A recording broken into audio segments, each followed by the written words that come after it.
everyone. Good afternoon. I'm Grace Tenorio, and I am your favorite immigration attorney.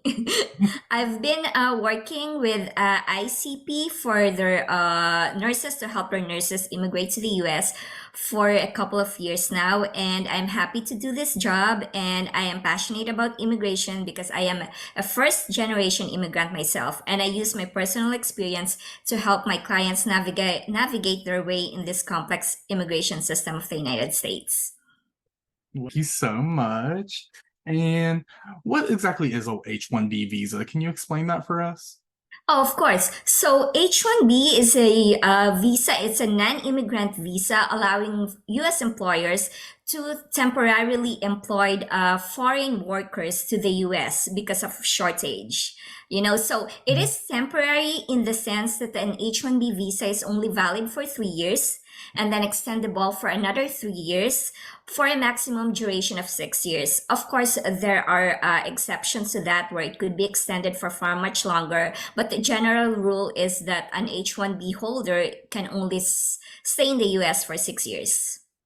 Very fun. Thank you so much for that. And what's required for a candidate to obtain an H-1B visa? Okay, so first let's talk about the position because this Yeah. is because the H1B requires a specialty occupation. So not every position is available for the H1B visa. So the H1B, since it requires for somebody to have a bachelor's degree, so the position must be something that requires a bachelor's degree to start with, a specialty occupation, or if they create exceptions for that, it should be that the position, we should be able to prove that the position is so complex and unique that only a person with a bachelor's degree can perform the duties and functions of the position. So of course, I think that goes without saying that for a beneficiary to qualify for an H1B, he or she must possess a bachelor's degree. But if we are talking specifically for nurses, since it's a position that requires a license to be able to perform the nursing function in the US or anywhere in the US, then a license is also required for them. Very nice. Thank you for that information. Very informative. Appreciate that. Did not know about the bachelor's degree, so that's a nice note to add in there as well. Thank you. And can you just go over the pros and cons of H-1B a little bit? I know you touched a little bit a few seconds ago, but maybe just go a little more into the pros and cons. Okay, one of the pros, of course, is the opportunity to work in the US and gain an international experience. The US is so far technologically advanced. We probably have like state of the art equipment. So it's better exposure for them. And of course, there's always the possibility of the H1B leading to a permanent green card and possibly, naturalization down the road. And working in the US is so different from working in other countries because the US affords you so many opportunities where you can be a citizen and have the same status as everyone else, not like working in the Middle East or wherever that you will be like a contract worker for life. So in the US, you can be a first class citizen too. Anyway, so, Perfect. and of course, you can bring your family here in the US. So they can be, your spouse can possibly work with you if you're on H1B and then you have an approved I-140, then your spouse on H4 status can apply for an employment authorization document. And of course, your children can go to the best schools here in the US because we give world-class education. So that's a pros. And then one of the cons is you will be tied to the specific employer. So your employment is limited to the petitioner of the H1B. If you want to work for another employer, then the other employer has to file a petition for you, and it's called concurrent employment. But that could be a topic for another session. Yeah, for sure. And as I have mentioned earlier, you're limited on the H1B visa. I mean, your time on the H1B visa is limited, so it's only for a maximum of 6 years. You have to keep renewing every 3 years. So after 6 years, you have to go back outside the US and then to your home country and then stay there for at least a year and then to apply again for the H1B and then you have to join the lottery again. So And of course, because there's a quota, it's very competitive to join the lottery.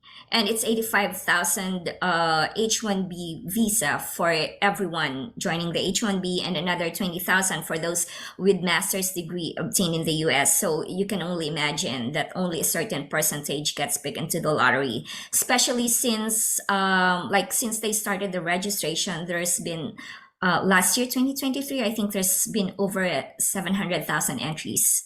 So Wow. yes, A that's how lot. competitive it is. Wow. Well, the first step is to go through the registration. Registration usually opens up around March. So Mhm. instructions on how to join the registration, the filing fees, and when does it start, when does it end. It comes out around February, and then registration opens in March. It's an online registration. So since it's a work visa, it's usually set up by the legal representative. But right now, they're starting a pilot program this year. That's why they release the information Yeah. new information every year. So they're starting a pilot program where they are opening account for company representatives, Mhm. and so they can keep track of their H1Bs, because employers petition not just one worker. Some of them, especially in the tech industry and the healthcare industry, they petition like hundreds or thousands of H1B workers. You wouldn't believe it. Yeah. But yeah, so they put in a lot of registration. So now there's an option for the employers to open an account and then invite their legal representative so they can keep track of everyone.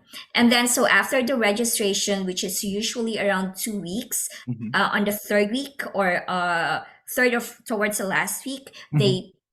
they do the random drawing of the H1B participants in Mhm. the lottery. So, and then you just get a notice that you get selected. And for those who are picked during the first round, we call it the first round because sometimes there's a third round, but it's Mhm. not guaranteed every year. So Mhm. during the first round, you're given 90 days to apply for the H1B, which starts on April 1 until June 30th. And then if not enough people file for the H1B or get approved, and there's still visa numbers available, then they draw the lottery again Mhm. from the pool of registrants, and Yeah. then they give you another notice. So it's gonna go on. Or I had one year where there was like three drawings that happened. So one in around the end of July and around November. So and then once you get picked for the lottery, for example, you get picked in the first round and then you file in April, the start date is always on October 1 because that's the start of the USCIS fiscal year. Okay. So there's going to be always a gap. That's why if you're here in a tourist visa, you have to go home. But there are exceptions where, like, if you are here in a certain status, then you can probably just stay here and wait for the H1B to take effect. Okay. Very nice. Thank you for that explanation. Appreciate it. I love that. And then I know you touched a little bit on the long-term options for H1B visas a few minutes ago, but maybe just like a little more in depth about how they can go about the next steps after H1B, naturalization, green card, that sort of thing. Maybe just like a Okay. quick overview. Okay, so there are a couple of options for H1B holders to get the green card. There's so-called EB3 and then EB2 and EB1, employment preference categories. So EB1 are for those with extraordinary ability. EB2 are for those with advanced degrees or more than 5 years of progressive experience in the field. And then the EB3, there are for professionals, skilled workers.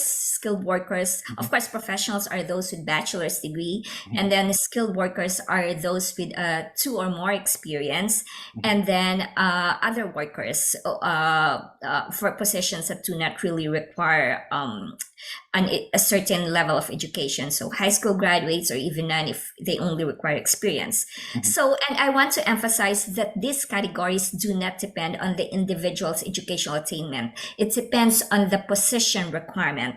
So for example, for nurses, I'm going to touch on nurses because Mhm. these are who we always petition for. So Absolutely. nurses, they are skilled workers. Most nurses outside the US they have bachelor's degree. So most countries, they require bachelor's degree for nurses, 4 years. But since the US only require an associate's degree to be a registered nurse, so they are considered as skilled workers. So they are on the EB3 category. However, if they are on H1B and they are holding a position that requires a bachelor's degree, because that's the requirement, right? So, and then there's an additional experience requirement for that position, or additional higher educational requirement. For example, a nurse practitioner. So you would qualify for a category 2, for the EB2 category. So which is advantageous for certain countries, or for most countries actually, because the visa availability is higher, because it's a second preference category. So they get more visa numbers. And of course, there are two types. So you can do adjustment of status while you are here. If you're already an H1B holder, you can file for a green card anytime you're here, before you even start H1B. Because although they are parallel process, the green card and the H1B process, they are actually not that related. So you can separate the process. So anytime while you are holding an H1B, your employer can file a green card, can start the green card petition for you. The good thing about nurses is, as long as the visa is available, it doesn't really take a long time for them to get the green card, because they are exempt from what we call the perm requirements. So they don't have to go through the labor certification requirement, because the position of nurses is already is qualified. I mean, it's categorized as Schedule A, or, it's been certified by the Department of Labor as there's a shortage of occupation here. So nurses and physical therapists. Okay, yeah. I think that's long. Sorry for the long-winded explanation. No, that's okay. No, we love a thorough answer. That's perfect. What would you say probably would be the best thing for candidates to do to prepare for H1B? That way, they can just be ready to go, ready to file, submit everything. Is there any preparations they should have in place to make the job easier, maybe? Yes, I would say they should coordinate very closely with their employer. If they can sign up with an employer who is cap exempt, the better, because they can apply for any time of the year. They don't have to join the lottery. So that's the first thing that they should think. And then if they really have to join the lottery, make sure they have their educational requirements ready to go. So once they get picked up, they're ready to file. And then coordinate closely with the position they are performing here in the US. Make sure that it's a specialty occupation as defined by the regulations, because you can't just be an entry-level nurse. That means it's not an H1B viable position. So, yeah. Yeah. And is there anything that we haven't covered that you like to share that you feel is pertinent or really important? I kind of just did general questions for us, but if there's anything that you feel like you need to share, feel free. Yes, pursuing a higher degree of education related to nursing would be advantageous, because then you will be eligible to get higher positions. You can even perform, like if you're managing people, so that's a higher level of nursing too, higher position. And then anything that would be any position that would not be considered as entry level is good too. So gaining more experience in the field, specializing in the field, is always advantageous. Yeah, have a better shot if you have some specialties, don't you? Yes. That's great information. And of course, I would say always coordinate with your immigration attorney, because immigration is so complex. You can just Google everything. Yeah. Okay, thank you. Thank you so much again, Grace. Enjoy the rest of your day. You too. Bye. Bye-bye.